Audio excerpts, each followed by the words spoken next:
This live stream the night before the DAPP Network Hackathon final ceremony in, I think, 24 hours now. I think the original title said 26. We tried recording an episode last night. It turned into a 4-hour whiteboarding session, which is what you're about to see after you see our first 2 starts and stop intros. I'm here alone in the office. We had some people here earlier. The on-site hack's over. I'm here with Peter Keay, and let's kick this thing off, Pete. I think people want to see what we got accomplished yesterday. All right, let's do it. App Solutions at the DAPP Network Hackathon on site in Tel Aviv. These guys have been slaving away. I've been watching them about their computers. I've been helping them. Sometimes I can help, sometimes I can't. Sometimes I have to get other people. But I want to hear what their experience is about the hackathon. What do you guys think about the hackathon so far? Let's start with Vigorish. You guys have been really helpful and dedicated in getting us all the way to the finish line with a working product. So we're excited and hopeful to see you in the finals with our liquid risk project. We've worked really hard. We want to win this thing. Great. And how about DAPP Solutions over here? I'm Jason Kemp, CEO at DAPP Solutions. We've been here for the week grinding it out. Couldn't do it with all the fantastic mentors and the whole team at Liquid Apps. I'll pass it over to Ami Hines, our CTO. What they said, I just want to go home and sleep. Yeah, we all want to go sleep. We didn't get much sleep last night. I know there was an on-site hackathon out in Detroit, and lots of teams there also hackathoning, and they're all ready to submit almost tomorrow. That's Sunday at 1700 UTC. That's 7 p.m. here in Israel. We're excited to see all the submissions, and yeah, just gonna and we've got a video to come up. We've got a thing going on, right? You want me to introduce the video? Yeah, all right, it's live. It's live. All right. See, so, I'm the one who knows how to set this up. yeah, let's go. So we're basically doing a live ceremony practice run here. The live ceremony will be tomorrow at 1700 UTC. Demonstration of Wirecast. We're live. Yeah. Okay, perfect. So tune in. It's going to be live streaming on Everything EOS, Liquid Apps, and possibly a few other channels, maybe Max DAPP. I think so. But as far as today's episode, it's a little bit different than what you'd expect. We planned to record it last night, and it turned into a 4-hour whiteboarding session with Muskal and Eyal Hertzog from Bangkok. So we're going to give you the highlight version. We're not going to bore you for 4 hours, but you will see 30 minutes of genius and watching how it happens. I think it's going to be pretty entertaining. And then after the video is done playing, we'll be available for some live Q&A with Peter and I. Anything else, guys? Want to do a little go EOS? Go. Right? No, go ahead. Lead us in. All right, let's go. 1, 2, 3. Go EOS! We are live. Hey everyone, Peter Keay, Zack, Gall here with Everything EOS. We are in Tel Aviv at the DAPP Network Hackathon. We have with us Muskal, the one and only co-founder and CTO of Liquid Apps, and Eyal Hertzog, the chief product architect and co-founder at Bangkok. We're excited to get things rolling here with a very special interview where we're going to pick the brains of these two brilliant men, Tal and Eyal, here about a very special topic. It's a roundtable discussion, so we're shout out to ICO Alert back in the day. We did the No shout outs to ICO Alert. Legal says we cannot say the word ICO here. Whatever. Anyway, we used to do these roundtable discussions with all of the staff at a previous company Peter and I were at, and now we're with even more talented people at a round table, a brain table. We got Tal and Eyal. You guys are on camera. What should we even talk about? This is like the conversation that might break the EOS internet. When you get two smart people in a room, you should talk about your most pressing problems because you might come out of there with an answer. Rex is still broke. Still broke. Want to start there? Yeah, let's start with Rex, the resource exchange on EOS. First, Zack, what's wrong with Rex? So,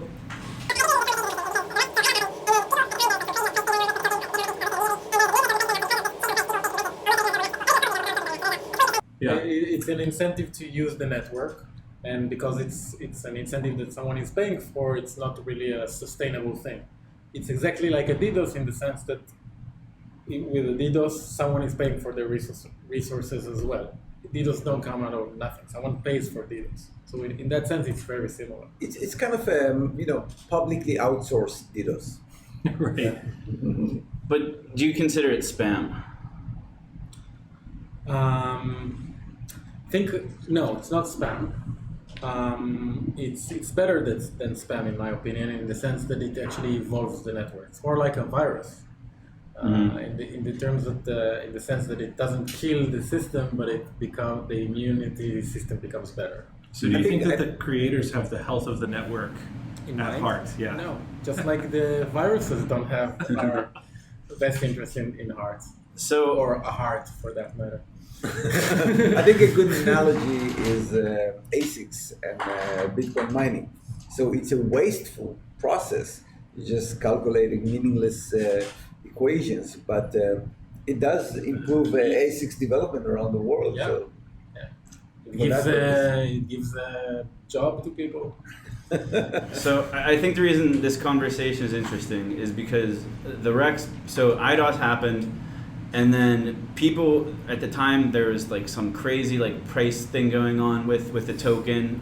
BitHum, I think, listed it immediately, and there is a demand for the token. The price is going up. So because of this chase on the price, people basically rented almost everything that was available in Rex, but everything that was publicly available, but not all the tokens that were in Rex. So there was a 20% buffer. So whenever there's 20% Rex left, 20% of EOS Rex in Rex, it basically shut off. But we were told, or the way I understood it whenever Rex launched was because of the Bancor algorithm, whenever you're renting CPU from the Rex, it should get exponentially more expensive. And then at a certain point, I'm either going to be paying 1 EOS to rent 1 EOS or even more than 1 EOS to rent 1 EOS.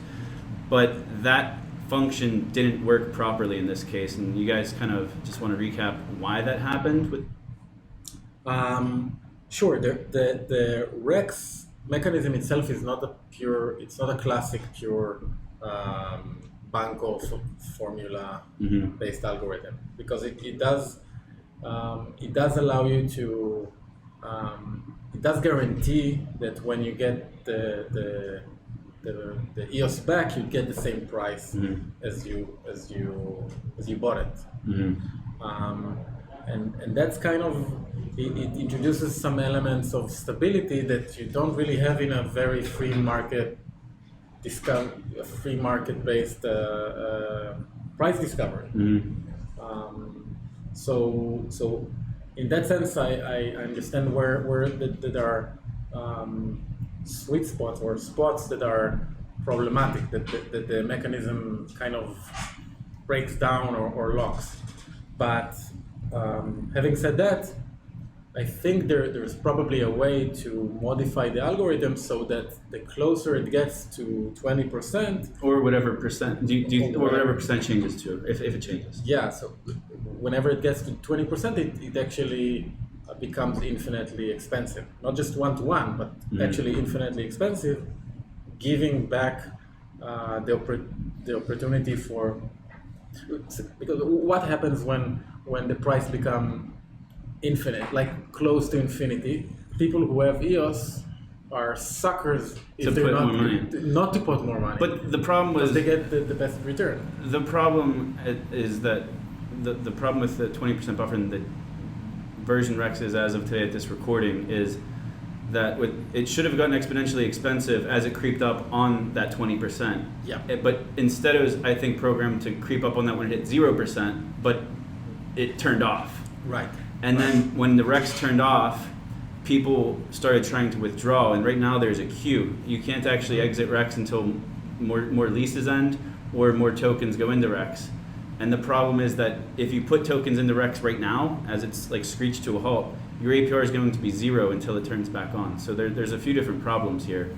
One's the 20% buffer. You either got to lower it, or you got to like lower the buffer below 20%. You got to add more tokens to the Rex to just get the available tokens in the Rex above 20%, or some other modification. So there is a 20% threshold in place, but whenever there's a kind of a virtual limit in Bancor relays, usually they use something that's called the virtual reserve.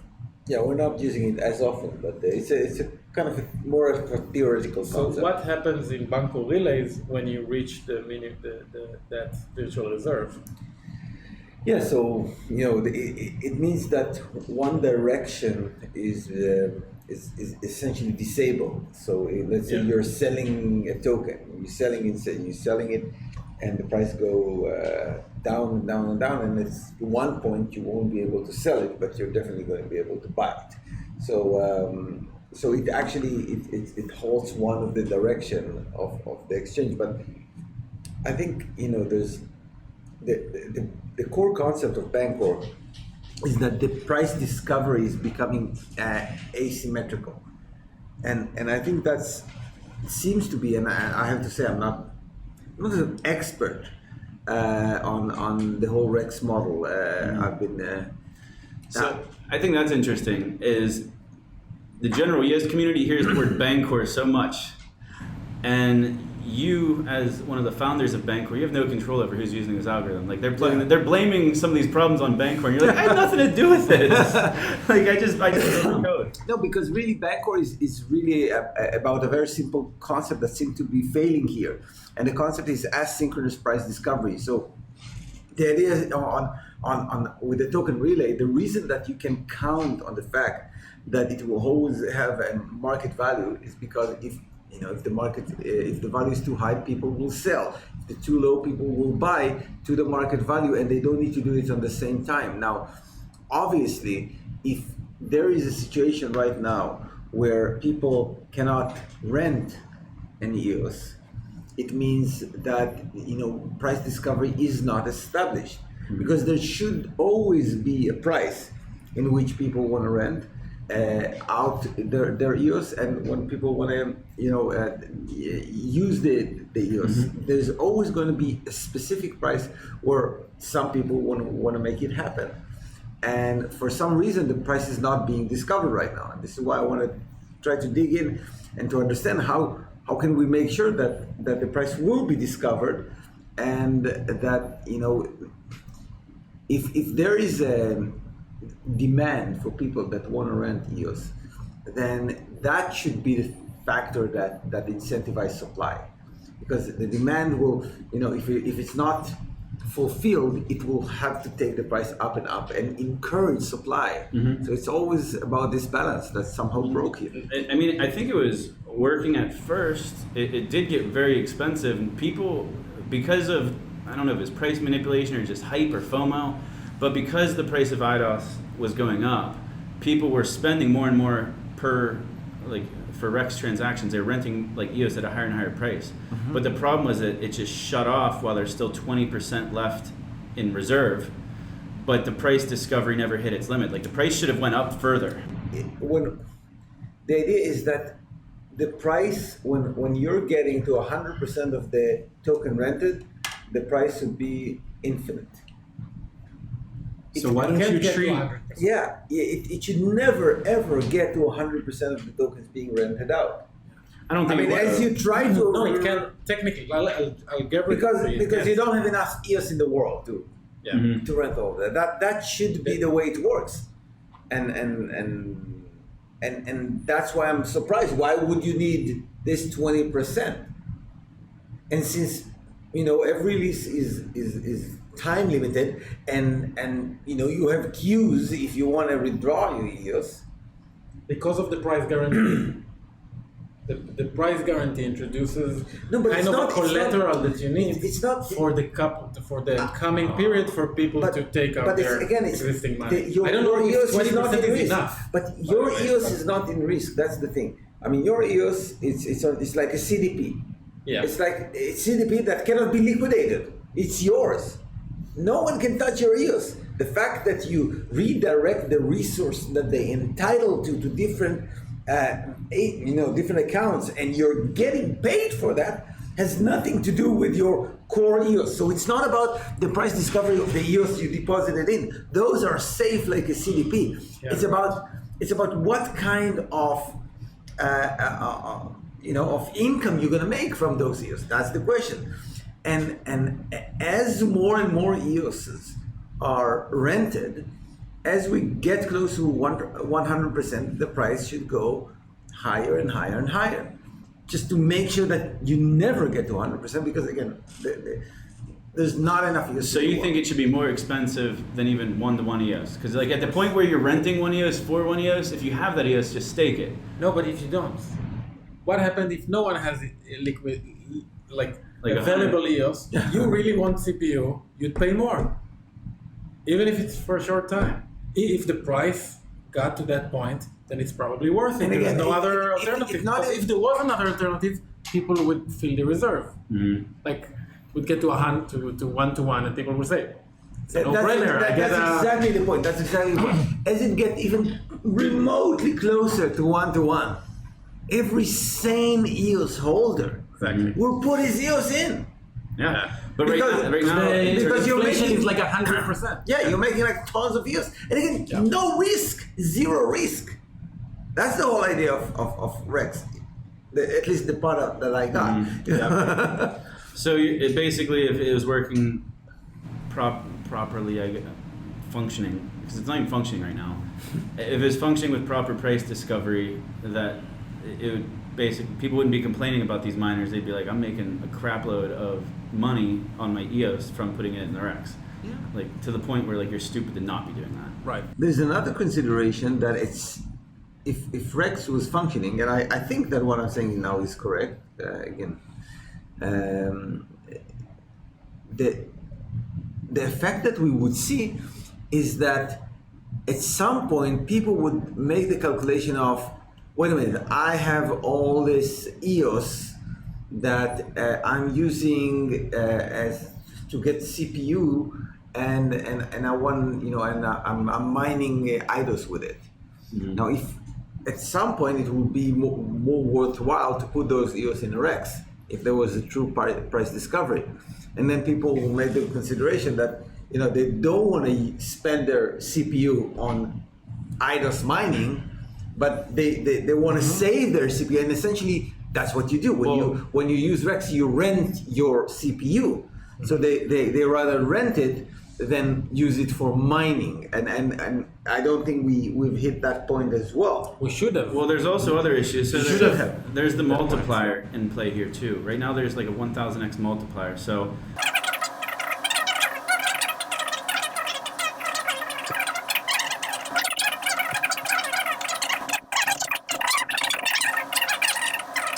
yeah, what Beni? How do you code unlimited? I know how you write it on code, but it makes no sense.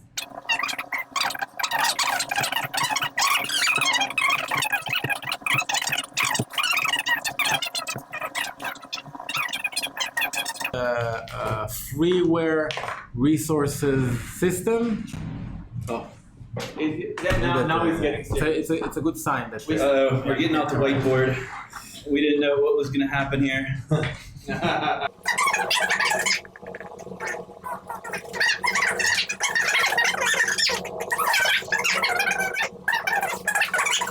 thing, the price goes down and down and down and down. will eventually be no-brainer to buy it for arbitrage. I know. That's what I'm saying. I'm pretty sure.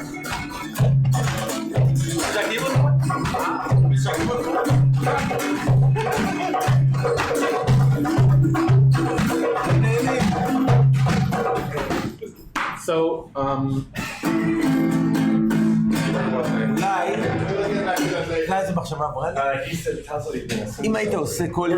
We're back from our bathroom and drink break and kicked into some tunes. I believe we were ready to solve Rex. Is that what was kind of happening here? I was thinking maybe to save time, to just show us the solution, and then later we can brainstorm. Yeah, I think that the 3 days period, there's something there. Now, when I made this coffee, I was thinking that perhaps the way that you should do it is that this relay should always kind of reflect something even in the framework of 24 hours. So kind of constantly selling you the resources of tomorrow, if you will, at any given moment. Why not the next block? Why isn't it like selling the resources of the next block on every block? It's a good question. Volume.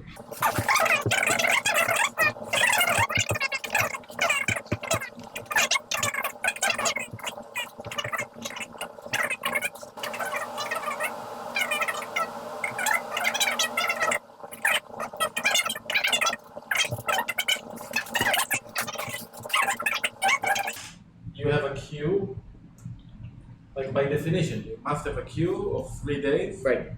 Because that's how the unstaking works. Yeah. Now, Rex is a system contract.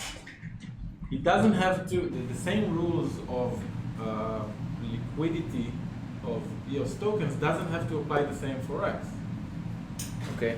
Theoretically speaking, because it's Rex, you can say that Rex has a 1 day staking right, mechanism, if it makes it easier, or even completely dynamic.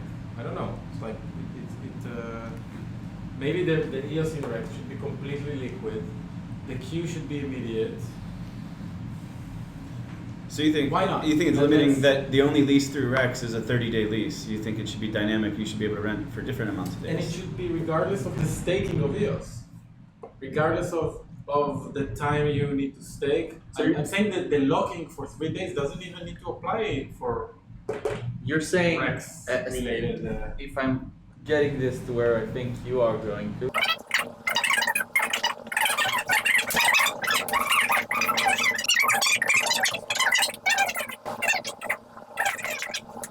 Just today's CPU, you want CPU right now, you buy the token in a relay, works for secondary market, as you said it. Fine, but the idea is that as people trade this today's CPU in a relay, there is a Dutch auction for tomorrow's CPU. Exactly. And that's it, it's very simple, that's all. That's all. You don't need a relay. You don't That's need a all. No, you did for today. No, but it's a simple EOS relay, right?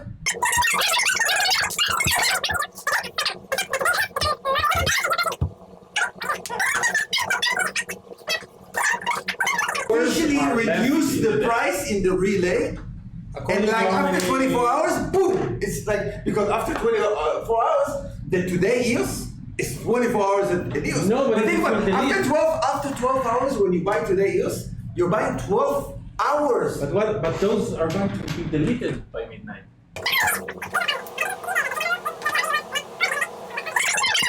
Wait, before we start, you should, if we're gonna do that, then you should take different parts from our argument later, and just to show how all over we were. Just like 3 seconds, 5 seconds. This is like 3 days. No.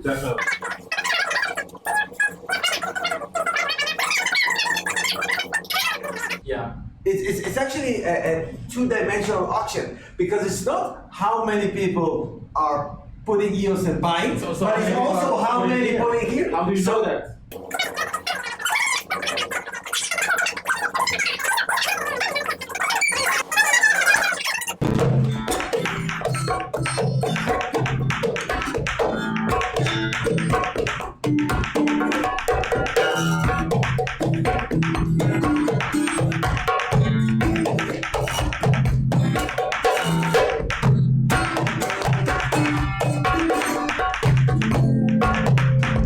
Benny, what time is it? 2:30 in the morning at the Liquid Apps DAPP Network inaugural hackathon on site in Tel Aviv. We've been trying to solve Rex for the last 3 hours or so. Some of the. We've shown you the highlights. It's time to conclude. Eyal. Okay, after many hours of contemplation, I think we might be on to something. I want to thank everyone that participated in this wonderful process. And what we are about to suggest is a different approach for resource rental. By the way, it can be tested in parallel. And we think it's worthwhile to test it as an alternative approach to resource rental on EOS. So it goes like this. We have cycles in EOS. The cycles, the CPU cycle is every 24 hours. The CPU is reset. So what we're thinking is essentially to tokenize a day of CPU. That's basically what it comes down to. Now, we tokenize a day of CPU, and we're doing daily auctions of the CPU. So every day when the CPU resets, there is a new auction, another auction, and another auction. And people can, in the beginning, people can rent their EOS. So there is a package of EOS that is being rented by all those people that contributed. Let's say there's like 1,000 EOS, just for example. And there is a separate auction where people pay EOS every day in order to buy the resource that those EOSs allocate, the CPU mainly. And all the proceeds from those auctions go to those people who provide the EOS. This is why you can also pull your EOS away within 24 hours. Now, when that auction is completed in every cycle, it actually issues tokens that we're gonna call just today EOS. Today EOS tokens. And those tokens that are exactly parallel to the amount of EOS that has been rented for that cycle can be staked for any account instantly. So those are like actively stakeable EOS tokens, but they're good for 24 hours. Now, those tokens will be traded just like RAM in a relay when we have today EOS tokens in one side and EOS on the other side, maybe some small transaction fee, like in RAM, maybe 0.5% to incentivize liquidity for that relay. And the idea is that the today EOS tokens will always have a market price. So if you need resources right now, emergency resources, you can always buy it from the relay. Now it's important to say that those who participate in the Dash auction, they have two important abilities that kind of maybe help clarify the dynamics. The first thing, that when you participate, you can say, I participate and I immediately want to deposit in the today EOS, because you're essentially, if you will, arbitraging. So you immediately deposit, so every day this relay is actually being reset. The other thing that can happen here is that someone can participate in the auction, let's say in the rate of 10 EOS a day for the next 100 days, just by depositing 1,000 EOS. So it can be continual, but it's just a daily auction. Now, what's the advantage of this model? The advantage is that a price is discovered every day for the value of the resources that this amount of EOS give you, and it's a daily price discovered. There's always going to be a price, and if there is a crisis, it will explode and essentially incentivize people to deposit their EOS here.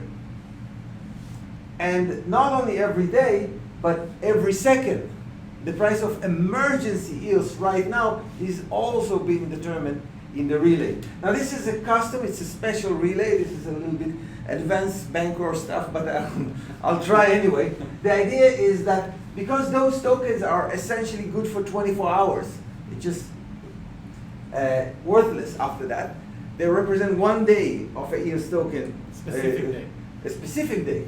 So what happens is that as the day goes by, the relay treats the EOS reserve as if it's less and less for the price calculation purposes, even though the EOS reserve might be substantial. If the EOS reserve is 100 EOS, let's say, and it's the middle of the day, it will make the calculation as if there's only 50 EOS in the reserve, meaning that today EOS would be half as as expensive in the middle of the day, because they only give you resources for 12 hours in the middle of the day. But in the next day, it's going to reset back to 100%, this reserve, in the next day. And the today EOS, again, people can sell their today EOS here They can buy today EOS. There's a price discovery that is happening there for real-time resources, while here we have a continual price discovery for planned resources. And actually, if everyone is buying long time ahead, you can actually expect the demand. You can actually see what's going to be the demand going forward and the level of commitments that were made. So those two, I think, pretty simple mechanism can propose an alternative to the Rex model that has, I think, more efficient price discovery mechanism and prevent the situation where, because when the price discovery fails, it means not only that you cannot buy, but you do not incentivize anyone to sell. And that creates the resource crunch that we experience. And we're trying to solve this problem, so thanks everyone that were in this process. All right, 3 hours in the making. Hope everyone enjoyed. Co-founder of Bancor, co-founder of Liquid Apps, CEO, Liquid Apps, Beni, Tal.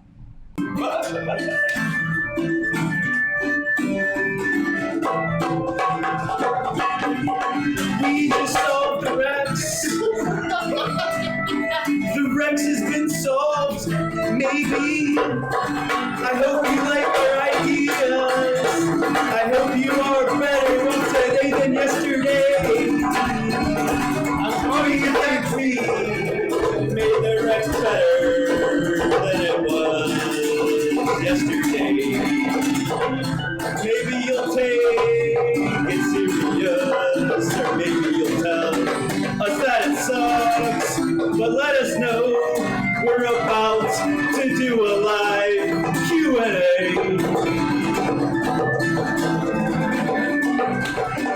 And we are live. Hey everyone, Peter Keay, Zack, Gall here with Everything EOS. You can switch me whenever you want. All right, everyone, that was it. And Tal and Eyal will be tomorrow here during the closing ceremony. We're going to have a little bit of an interlude where the judges are viewing all the projects that you will have seen, deciding who's the best, who takes home the prizes. And can we shut that audio off? Somehow just like use the volume to shut it, like slide it down. There, we've been at some technical difficulties here. We're testing our final ceremony setup. Please come and watch the final DAPP Hackathon ceremony tomorrow at 5 p.m. UTC. That's 7 p.m. Israel. That's, I think, noon Eastern Standard Time. And we'll be there. And if you have any questions or suggestions regarding the ideas you just heard, hop in the Telegram, fire them over, and maybe you'll hear your questions or suggestions talked about tomorrow when Tal and I all speak about this again. So thanks, everyone, and we'll see you soon.